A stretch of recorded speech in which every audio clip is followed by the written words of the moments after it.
بسم اللہ الرحمن الرحیم۔ السلام علیکم ورحمۃ اللہ وبرکاتہ۔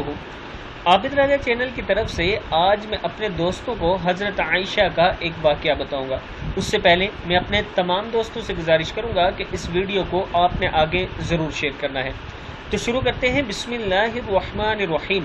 حضرت امام مالک رحمہ اللہ فرماتے ہیں کہ حضور اکرم صلی اللہ علیہ وآلہ وسلم کی زوجہ محترمہ حضرت عائشہ صدیقہ رضی اللہ تعالی عنہ نے روزہ رکھا ہوا تھا۔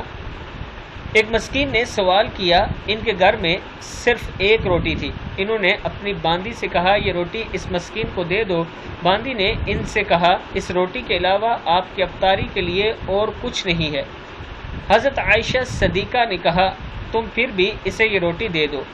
باندی کہتی ہیں کہ میں نے اس مسکین کو وہ روٹی دے دی۔ جب شام ہوئی تو ایک ایسے گھر والے نے یا ایک ایسے آدمی نے جو کہ ہمیں ہدیہ نہیں دیا کرتا تھا، ہمیں ایک پکی ہوئی بکری اور اس کے ساتھ بہت سی روٹیاں ہدیے میں بھیجی۔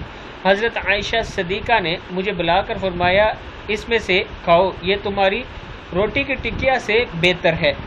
یہ کتاب کا حوالہ نیچے موجود ہے، آپ دیکھ سکتے ہیں۔ تو دوستو، اگر آپ صدقہ کرتے ہیں اور صدقہ بھی وہ جو صرف آپ کے پاس ایک ہو، اللہ تعالیٰ اس پر بہت خوش ہوتا ہے اور اس سے زیادہ آپ کو عطا کرتا ہے۔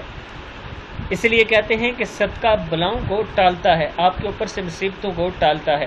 زیادہ سے زیادہ صدقہ دیا کریں۔ السلام علیکم ورحمۃ اللہ وبرکاتہ۔